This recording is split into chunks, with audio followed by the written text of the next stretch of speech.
ये घटना कुछ वक्त पहले हुई थी और मैं अभी तक इससे उभरने की कोशिश कर रहा हूँ। मैंने एक शांत सी बिल्डिंग में एक घर किराए पर लिया। इस बिल्डिंग में 5 मंजिलें हैं। जो लोग यहाँ रहते हैं वो किसी से ज़्यादा बात नहीं करते। जिस पड़ोस में मैं रहता हूँ वो भी कुछ अच्छा नहीं है।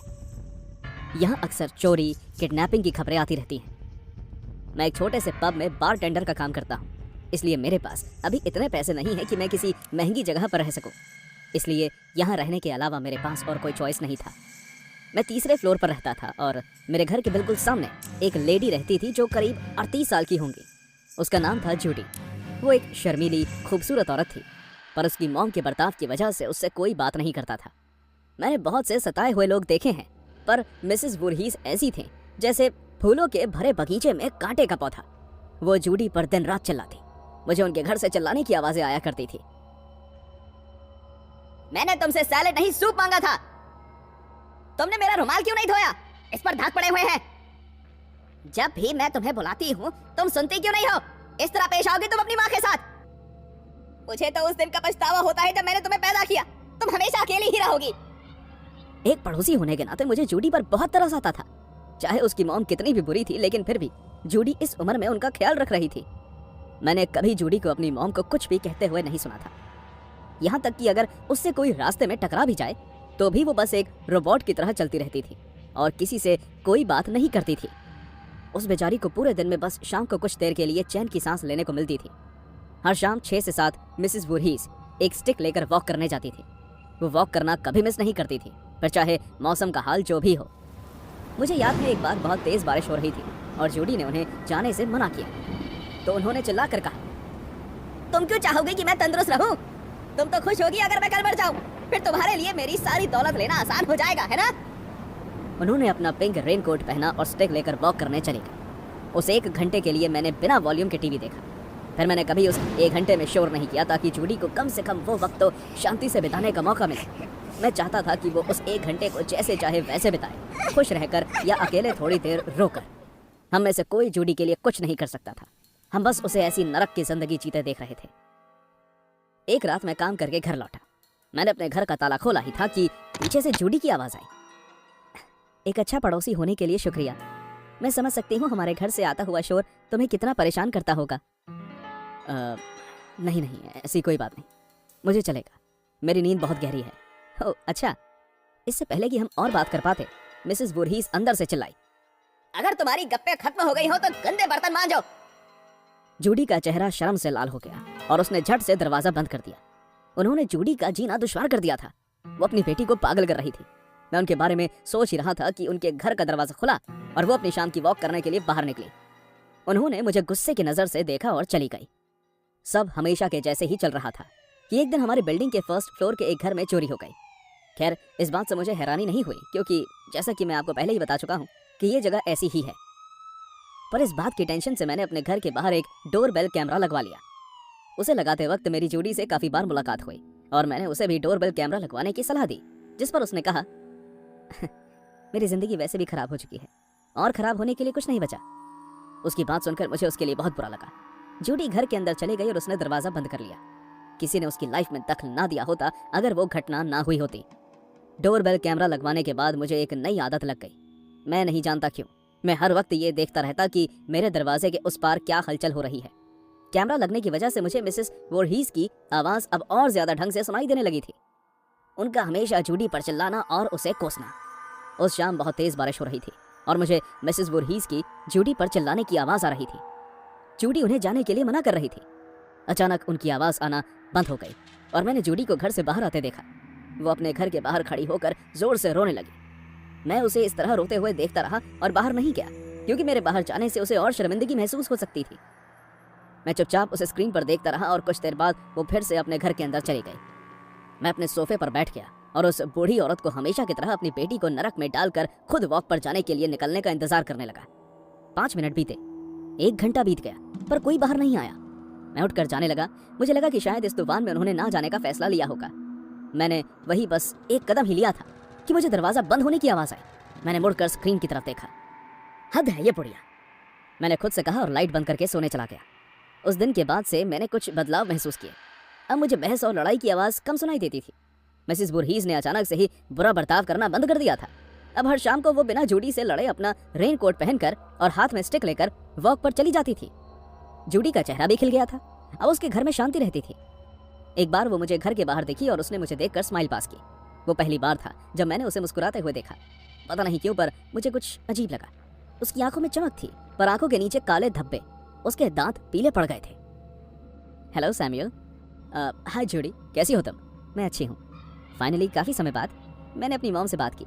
मैंने उनसे कहा कि अगर वो चाहती हैं कि मैं उनके साथ रहूँ तो उन्हें मेरे साथ अच्छे से बर्ताव करना होगा और वो मान गई। वाओ, मैं तुम्हारे लिए बहुत खुश हूँ। कुछ चाहिए हो तो मुझे ज़रूर बताना। हाँ। वो मुस्कुराते हुए निकल गई और मैं अपने रास्ते चल पड़ा। कुछ दिन बीत गए और मैं समझ नहीं पा रहा था कि मिसेस वुरहीस इतनी शांत कैसे हो गई थी। हर बार जब भी वो अपनी वॉक के लिए निकलती मैं सोचता कि ऐसा क्या हुआ जिसने उन्हें इतना बदल दिया। मैं इस बारे में सोचता ही रहता अगर एक दिन मैं उनके घर नहीं घुसा होता। शनिवार की दोपहर का समय था और मैंने देखा कि जूडी सुबह ही कहीं निकल गई थी। मैं अपना खाना बना रहा था जब मैंने जूडी के घर से स्मोक अलार्म की आवाज़ सुनी। मैं उसके घर की तरफ भागा और जोर जोर से खटखटाने लगा। मैंने बहुत बार घंटी बजाई और मिसेस वुरहीस को आवाज़ लगाई पर उन्होंने दरवाज़ा नहीं खोला। मेरी आवाज़ और स्मोक अलार्म सुनकर मकान मालिक और 2 और किराएदार ऊपर आ गए। हम सबको लगा कि शायद वो धुएं की वजह से बेहोश हो गई होंगी, इसलिए दरवाज़ा नहीं खोल पा रही। हमने बिना वक्त गवाए दरवाज़ा तोड़ दिया। चाय की केतली गैस स्टोव पर पड़ी थी और जूडी गैस बंद करना भूल गई थी। उससे निकलने वाले धुएं ने स्मोक अलार्म बजा दिया। हमने गैस स्टोव बंद कर दिया और अलार्म भी बंद कर दिया। अब हम मिसेस वुरहीस को ढूंढने लगे। जैसे ही हमने बेडरूम का दरवाज़ा खोला हम सबकी सांसें अटक गईं। मिसेस वुरहीस के शरीर का ऊपरी हिस्सा एक आराम कुर्सी पर पड़ा था। उनके गले पर चाकू मारा गया था और उन्हें मरे हुए काफी वक्त हो गया था। शरीर का निचला हिस्सा गायब था। वो दृश्य बहुत ही भयानक था। एक मरे हुए इंसान की लाश की बदबू और उस पर कीड़े पड़ गए थे। ठीक हमारे सामने पड़ी थी। मैं अपने घर की तरफ भागा और अंदर आकर उल्टी कर दी। वो बदबू असहनीय थी। हमारे मकान मालिक ने पुलिस को फोन किया और उन्होंने जूडी को पास की किराने की दुकान से गिरफ्तार कर लिया। मेरी रातों की नींद उड़ गई जब मुझे एहसास हुआ कि एक बारिश की रात जब जूडी की सहन शक्ति खत्म हो गई थी तो उसने अपनी माँ का कत्ल कर दिया। उसे बहुत अच्छे से पता था कि मैंने अपने घर के बाहर डोर बेल कैमरा लगाया है। वो पुलिस से बच नहीं सकती थी, इसलिए उसने और भी चालाक प्लान के बारे में सोचा। हर रात वो अपनी मॉम की लाश का कुछ हिस्सा काटती और मिसेस वुरहीस के कपड़े पहनकर उन्हीं की लाश को ठिकाने लगाने जाती, इसलिए मुझे कभी उसका चेहरा नहीं दिखा। हर शाम वो जूडी ही थी जो मिसेस वुरहीस का रेन कोट पहनकर बाहर निकलती थी। सब कुछ उसके सोचे हुए प्लान के मुताबिक ही चल रहा था। उसके पास मेरे डोरबेल कैमरा की फुटेज थी जो मिसेस वुरहीस के होने का सबूत थी, जबकि उनकी लाश अंदर कमरे में सड़ रही थी। मैं उस वक्त कोर्ट रूम में ही था जब जूडी को उसकी मॉम के कत्ल के इल्जाम में उम्र कैद की सजा सुनाई गई। वो उस पूरे वक्त चुपचाप खड़ी रही। जब पुलिस वाले उसे ले जा रहे थे तब वो मुड़ी और उसने कहा, क्या तुम्हें पता है सैमुअल, मुझे उसे काट के ही खा जाना चाहिए था। मुझे उसे तभी खा जाना चाहिए था। जब मैं बड़ी हो रही थी मेरे पेरेंट्स मेरे साथ अच्छा बिहेव नहीं करते थे। मेरे डैड पुराने ख्यालों वाले इंसान थे। उन्हें लगता था कि मुझ जैसी लड़कियों को पेरेंट्स की मर्जी से ही हर काम करना चाहिए। जैसे ही मैं 18 साल की हुई मैंने घर छोड़ दिया और मैं अपने बॉयफ्रेंड टॉम के साथ रहने लगी। मैं टॉम को काफ़ी वक्त से पसंद करती थी पर इसके बारे में मैंने कभी अपने पेरेंट्स को नहीं बताया था। मैं कुछ समय तक टॉम के साथ रही। इस दौरान मुझे एक अच्छी नौकरी मिल गई और मैं अच्छा कमाने लगी। टॉम मेरे डैड जैसा बिल्कुल नहीं था। वो मेरे करियर के बारे में उतनी ही चिंता करता था जितनी मैं खुद। 2 साल एक साथ रहने के बाद टॉम और मैं अलग हो गए। जब हम अलग हुए तो मैंने उसके साथ उसके घर पर रहना भी छोड़ दिया। हालांकि अब हम दोनों साथ नहीं थे, फिर भी मैं उसे एक दोस्त की तरह रेगुलरली मैसेज करती थी। मैंने अपने बलबूते पर अच्छी जगह एक घर किराए पर ले लिया और उसका रेंट भी ज़्यादा नहीं था, जबकि वो घर अंदर से बहुत अच्छी हालत में नहीं था, पर मुझे कोई फ़र्क नहीं पड़ता था। घर शिफ्ट करने और उसकी सफाई में मेरी मदद करने टॉम भी आ गया। जब उस घर में मेरी पहली रात थी तब बहुत तेज़ बारिश होने लगी और मैंने टॉम को बारिश रुकने तक का इंतज़ार करने को कहा। हम पुराने वक्त की तरह सोफे पर बैठे पॉपकॉर्न खाते हुए कोई मूवी देखने लगे। मुझे उससे अलग होने का पछतावा होने लगा। टॉम उन कुछ लोगों में से था जिससे मैं अपने घर की सभी प्रॉब्लम्स डिस्कस करती थी, जबकि मुझे उसका साथ छोड़ने का पछतावा था। पर फिर भी मैं अपने सपनों के बारे में भूलकर किसी भी लड़के से दोबारा रिश्ता रखने का नहीं सोच रही थी। तो स्टेसी, क्या तुम्हें यकीन है कि तुम अकेली रह लोगी? हाँ, मैं ठीक हूँ टॉम। तुम तो जानते ही हो मैं एक टफ लड़की हूँ। हाँ मैं जानता हूँ, पर क्या करूँ, मुझे तुम्हारी फिक्र होती है। बाय द वे, तुम्हारे पेरेंट्स तुम्हें फिर से ढूंढ रहे हैं। हाँ? क्या उन्होंने तुमसे कोई बात की? मुझे लगता है कि वो हाई स्कूल के हर उस बच्चे से बात कर रहे हैं जो तुम्हारे साथ फेसबुक पर कनेक्टेड है। अच्छा हुआ मैंने पहले ही अपना फेसबुक अकाउंट डिलीट कर दिया। क्या उन्हें हमारे बारे में पता है या फिर मेरे नए घर के बारे में? नहीं, मुझे तो नहीं लगता। मैंने उन्हें कुछ नहीं बताया, पर शायद हमारे पुराने दोस्तों ने उन्हें कुछ बताया हो, इसलिए अपना ध्यान रखना, ओके? ठीक है स्टेसी? हाँ टॉम, थैंक यू। मुझे ये जानकर बहुत अजीब लगा कि मेरे डैड फिर से मुझे ढूंढ रहे हैं, पर शायद मुझे चिंता करने की कोई ज़रूरत नहीं थी, क्योंकि जब तक मैं अपने बारे में कोई भी जानकारी किसी भी सोशल मीडिया पर नहीं डालूंगी, उन्हें कभी मेरे बारे में पता नहीं चलेगा। और मुझे सोशल मीडिया पर रहने का कोई खास शौक नहीं था। ऐसा 1 हफ्ते तक चलता रहा। मैं अपने नए रूटीन की आदत डाल रही थी। सुबह 7 बजे उठना, करीब 9 बजे ऑफिस पहुंचना, शाम 5 बजे ऑफिस से निकलना और करीब 6-7 बजे तक वापस घर आ जाना। ये रोज होने लगा। कुछ लोगों के लिए ये रूटीन काफी बोरिंग हो सकता है, पर मुझे ये पसंद था। एक दिन जब मैं ऑफिस से घर लौटी, मैंने अपने मेल बॉक्स में एक बिना स्टैम्प का लेटर देखा। बिना स्टैम्प के होने की वजह से मैं इतना तो समझ ही गई थी कि किसी ने ये लेटर मेरे घर पर आकर मेल बॉक्स में डाला है। पहले मुझे लगा कि ये लेटर किसी प्रोडक्ट की एडवर्टाइजमेंट के लिए होगा, जो कंपनी सभी लोगों को रैंडमली भेजती है। इसी उम्मीद में मैंने लेटर को खोला कि जरूर ही इसमें किसी चीज को खरीदने के बारे में जानकारी होगी जो मुझे नहीं चाहिए। लेकिन वो लेटर सिर्फ 1 पेज का था, जिस पर काले अक्षरों से बड़ा बड़ा लिखा हुआ था, मैं जानता हूं तुम कहां हो स्टेसी। टॉम के ये बताने के बाद कि मेरे फादर मेरी तलाश कर रहे हैं, और उसके बाद इस लेटर से मैं घबरा गई। मैंने अपने घर का दरवाजा चेक किया और शुक्र मनाया कि वो लॉक था। जब मुझे यकीन हो गया कि घर के अंदर कोई नहीं घुसा है, मैंने जल्दी से लॉक खोला और अपने कमरे में चली गई। मैंने लेटर के बारे में पुलिस को कॉल करके बताया। जब तक पुलिस आती, मैंने टॉम को भी कॉल करके बता दिया कि मेरे साथ क्या हुआ था। उसने बहुत ही पेशेंस से मेरी बात सुनी और मुझे शांत करने की कोशिश की। मुझे उसे कॉल करके बहुत शर्मिंदगी हुई, पर मैं उस समय उसकी आवाज़ सुनना चाहती थी। वो 2 साल जब हम साथ थे और मैं अपने पास्ट को याद करके नर्वस हो जाती थी, तो वो हमेशा मुझे शांत करता था। जब पुलिस आई और उन्होंने मेल चेक किया, तब उन्होंने मुझे बताया कि वो इस बारे में कुछ नहीं कर सकते, क्योंकि कोई बड़ा हादसा नहीं हुआ है और इस बात का भी कोई सबूत नहीं है कि ये लेटर किसी और ने रखा है या मैंने खुद। ऑफ कोर्स मैं उनकी बात सुनकर गुस्सा थी, और उन आलसी पुलिस वालों ने सिर्फ मुझे दिलासा दिया और कुछ नहीं। उनके चेहरों से लग रहा था कि वो बस यहाँ से जल्द जाना चाहते थे। इतना टैक्स पे करने पर भी ये लोग किसी की मदद करने के काबिल नहीं थे। जैसे ही वो पुलिस वाले वहां से गए, मैंने टॉम को कॉल करके सब कुछ दोबारा बताया, और एक बार फिर उसने धैर्य से मेरी पूरी बात सुनी और मुझे शांत किया और समझाया कि शायद मैं ज्यादा सोच रही हूँ। मैंने टॉम से शेयर किया कि मैं अपने घर के लिए एक रिंग कैमरा लूंगी, ताकि जो भी ये लेटर रख कर गया था, अगर वो वापस आता है तो मेरे पास पुलिस को दिखाने के लिए सबूत होगा। टॉम ने मेरी बात पर हाँ कहा, और अगले ही दिन ऑफिस के बाद मुझे एक अच्छा डोरबेल कैमरा लेने में मदद भी की।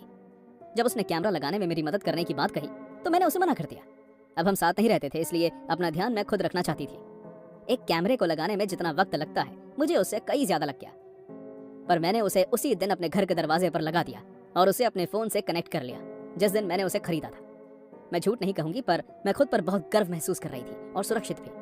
3 दिन बाद मैं उस लेटर के बारे में भूल चुकी थी, और मैंने खुद को मना लिया था कि शायद मेरे साथ किसी ने मजाक किया था, क्योंकि उस पर सिर्फ मेरा नाम था और स्टेसी शब्द किसी के लिए भी इस्तेमाल किया जा सकता है। पर फिर एक दिन जब मैं अपने ऑफिस में काम कर रही थी, मेरे फोन पर एक नोटिफिकेशन आया। पहले मुझे लगा कि वो शायद टॉम का मैसेज होगा, पर वो नोटिफिकेशन मेरे घर पर लगे रिंग कैमरा का था कि वहां कोई है।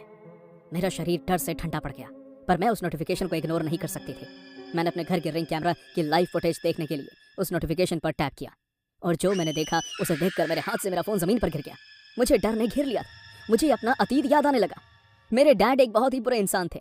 जब भी मैं कुछ ऐसा करती जो उन्हें पसंद नहीं था, वो मुझे हमेशा मारते, और जब उन्हें यह लगता कि मैंने उनके खिलाफ जाकर कुछ किया है, तब वो डरावने जोकर का मास्क पहनकर मुझे मारते थे। वो भयानक दृश्य और उस जोकर की खतरनाक मुस्कान मेरे दिमाग में बस गई थी। मैं कैमरा की फुटेज में देख सकती थी, मेरे घर के दरवाजे के ठीक सामने वही जोकर का मास्क पहने हुए एक आदमी खड़ा था। उसे देखकर मुझे अपने डैड और उनके मुझ पर किए गए सभी अत्याचार फिर से याद आ गए। मुझे ऐसा लगने लगा जैसे आज फिर मुझे किसी गलती की सजा दी जाएगी, और ये सोचकर मैं कांप उठी। ऑफिस के सभी लोग अपना काम छोड़कर मेरी तरफ देखने लगे। मेरा दिमाग मुझे समझा रहा था कि मुझे डरने की कोई जरूरत नहीं है, क्योंकि मैं उस जोकर के सामने नहीं हूँ, इसलिए वो मेरा कुछ नहीं बिगाड़ सकता। पर मेरा दिल मान नहीं रहा था। आखिर में मैं अपने उस डर से बाहर निकल गई जब मैंने उस आदमी को अपने घर के आगे से जाते हुए देखा। पर इतने में मेरा बॉस मेरे पास आया और उसने मुझे घर जाने को कहा, क्योंकि मैं काम करने की हालत में नहीं थी। वो सही थे, पर यह सब देखकर मैं घर नहीं जाना चाहती थी।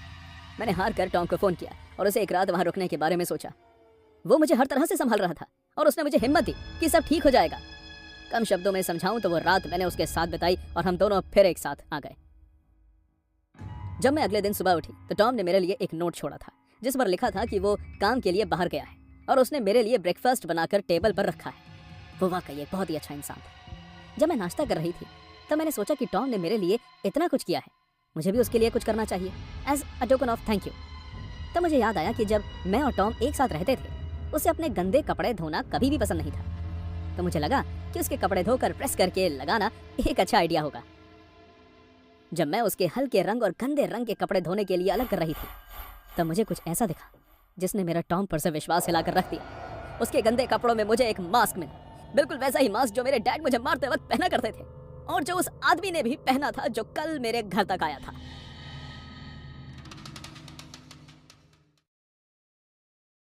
मुझे यकीन है कि इस दुनिया में हर कोई किसी न किसी गहरे रहस्य को छिपाए बैठा है। हम में से कुछ लोग ऐसे हैं जो इससे ज्यादा जूझ रहे हैं, पर मेरे अंदर जो रहस्य है वो पिछले 15 साल से मुझे खाए जा रहा है। मैं बहुत सी रातें सिर्फ बैठकर बिता देता हूँ और बस यही सोचता रहता हूँ कि काश मैं उसे भूल पाऊँ। पर सभी की तरह मैंने उसके साथ जीना सीख लिया और उसके बारे में कभी किसी को नहीं बताया। पर कहते हैं ना, कर्मा सबसे बड़ा है, जो आप करोगे वो आपके सामने आएगा। मैं 27 साल का था जब यह घटना मेरे साथ घटी। मैं काम आदमी की तरह 9 to 5 की नौकरी किया करता था और मुझे अपनी लाइफ से कोई शिकायत नहीं थी। सब ठीक चल रहा था। मैं दिन भर की थकान के बाद सोने के लिए लेट गया। ठीक 12 बजे मेरे घर की रिंग बेल अलार्म बजने लगी। ऐसा पहले भी हो चुका था और तब मैंने जब बाहर जाकर देखा तो कुछ जंगली बिल्लियां मेरे आंगन में घूम रही थी। मुझे लगा इस बार भी ऐसा ही हुआ होगा, इसलिए बिना कोई चिंता किए मैं सो गया। अगली सुबह ऑफिस के लिए निकलने से पहले मैंने सोचा कि सेफर साइड मैं कल रात की फुटेज चेक कर लूँ। मैंने अपने लिए कॉफ़ी बनाई और लैपटॉप के आगे बैठ गया। मैंने खुद से कहा कि कुछ नहीं मिलने वाला और सीधा 12 बजे के टाइम पर वीडियो फॉरवर्ड करने लगा। जैसे ही 12 बजे वाली फुटेज मेरे सामने आई, मैंने देखा कि एक लड़की मेरे घर के आंगन में खड़ी थी। उसकी आंखें लाल थी और वो सीधे कैमरे की तरफ देख रही थी। उसके चेहरे पर गुस्सा था, पर फिर भी वो हंस रही थी। जैसे ही मैंने उस लड़की को देखा, मेरे मुंह से सारी कॉफी बाहर निकल गई। मैं डर कर लैपटॉप से दूर हटने लगा और चिल्लाया, no no no no no. मुझे ऐसा लग रहा था जैसे मेरे कमरे में दम घुट रहा हो। मैं सांस लेने के लिए जमीन पर बैठ गया और खुद को शांत करने लगा। मैं ऐसा इसलिए नहीं कह रहा था क्योंकि किसी भी लड़की ने मेरे घर पर आधी रात को आकर इस तरह की डरावनी हरकत की, बल्कि इसलिए कह रहा था क्योंकि वीडियो में जो लड़की थी मैं उसे जानता था। उसका नाम ओलिविया क्लो था और जिस वजह से मैं डर रहा था वो ये था कि उसे मरे हुए 15 साल हो चुके थे। मैं इस बारे में यकीन के साथ कह सकता हूँ क्योंकि मैंने अपनी आंखों के सामने उसे मरते हुए देखा था। ये तब की बात है जब मैं 7th क्लास में था। मेरी उम्र तब 12 साल थी और ओलिविया मेरी बेस्ट फ्रेंड थी। स्कूल के बाद हम प्लेग्राउंड में लगे झूले पर खेल रहे थे। ओलिविया जिस तरह से झूले पर लटकी हुई थी वो बहुत ही खतरनाक था, पर मैंने उसे कुछ नहीं कहा क्योंकि उसे काफी मजा आ रहा था।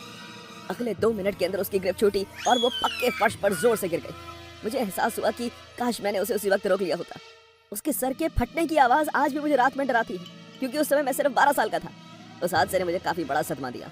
मैंने बहुत सी थेरेपीज भी ली।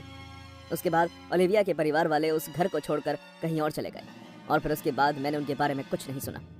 पर अब 15 साल बाद मेरे घर के सामने उनकी बेटी जैसी दिखने वाली लड़की खड़ी थी। मैंने ऑफिस में बीमारी का बहाना देकर छुट्टी कर ली क्योंकि इस घटना के बाद मेरे अंदर ऑफिस जाने की हिम्मत नहीं थी। उस रात मैं जागता रहा क्योंकि मुझे सोने में बहुत डर लग रहा था और ठीक 12 बजे रिंग कैमरा का अलार्म फिर से बजने लगा। मेरा शरीर खौफ से जम गया और मैं सुन्न हो गया। वो अलार्म 1 घंटे बाद बजना बंद हो गया। तब तक मैं पसीने से गीला हो गया था। मैंने खुद को संभाला और लिविंग रूम में पड़े लैपटॉप पर फुटेज चेक करने गया। जैसे ही मैंने 12 बजे वाली फुटेज चेक की, वो लड़की पिछली रात की तरह मेरे घर के रिंग कैमरा के आगे खड़ी थी और कैमरा की तरफ घूर रही थी। इस बार उसने कैमरा में देखकर कहा, मैं जानती हूँ तुमने क्या किया है। वो उस बात को बार बार कैमरे में देखकर दोहराती रही। उस फुटेज ने मुझे भयानक तरीके से डरा दिया था। मुझे बहुत ही हेल्पलेस महसूस हो रहा था। मैं पुलिस को भी नहीं बुला सकता था। मैं उनसे क्या कहता कि मेरी बेस्ट फ्रेंड की आत्मा मुझे रात को डरा रही है। मैं अपने किसी दोस्त को भी नहीं बता सकता था क्योंकि उसे लगता कि मैं पागल हो चुका हूँ। मैं अकेला था और मैंने सोच लिया कि मैं इससे अकेले ही छुटकारा पाऊंगा। मैं अगली रात नहीं सोया और उसका इंतजार करता रहा। मैंने अपने एक हाथ में लोहे की पाइप और दूसरे हाथ में बाइबल पकड़ ली। मैं लिविंग रूम में बैठकर रिंग कैमरे की लाइव फुटेज देख रहा था।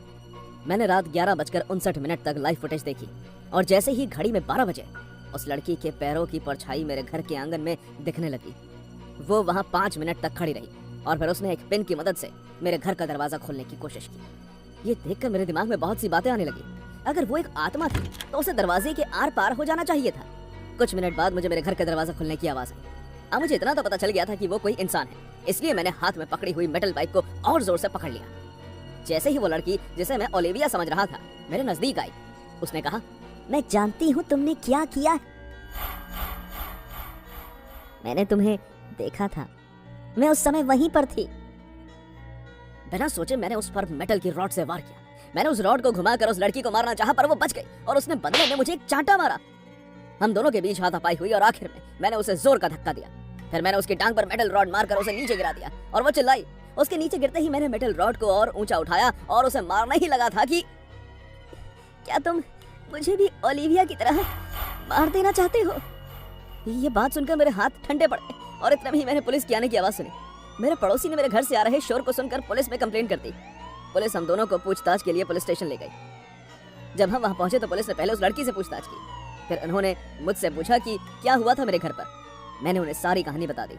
एक पुलिस ऑफिसर ने कहा, उस लड़की का इल्जाम है कि तुमने उसकी कजन ओलिविया का खून किया है और इसलिए वो तुम्हारे घर आई थी। क्या सच है? मैं जवाब देने से पहले घबरा गया। ये सब झूठ है। वो बस एक साइको है जो पिछले 3 रातों से मेरे घर पर आके मुझे डरा रही।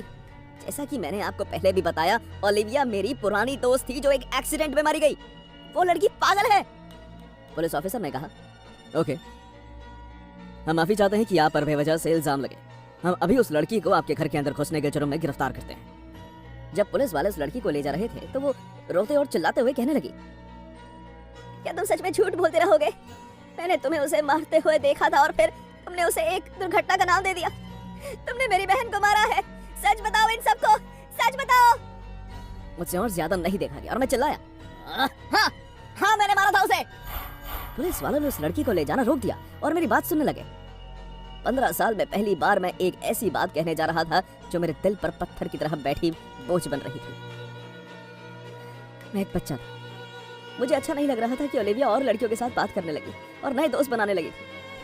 मैं बहुत गुस्सा था, इसलिए मैंने उसे थोड़ी सी चोट पहुंचाने के बारे में सोचा। इसलिए मैंने उसे उस झूले से धक्का दे दिया। मैं नहीं चाहता था कि वो मर जाए। मैं डर गया था, इसलिए मैंने झूठ बोला। मैंने उसे मार डाला।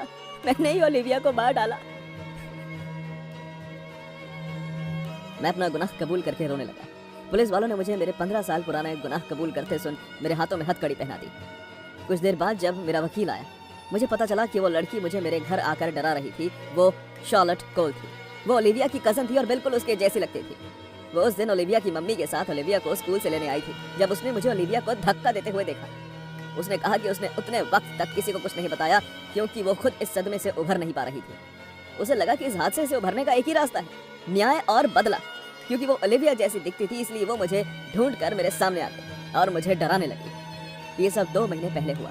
क्योंकि ये केस थोड़ा पेचीदा है, इसलिए अब तक चल रहा है। मैं जानता हूँ कि मेरे जेल जाने की संभावना बहुत ज्यादा है, पर मैं ये भी जानता हूँ कि जिस दिन से मैंने अपने गुनाह कबूल किया है, मुझे चैन की नींद आई है।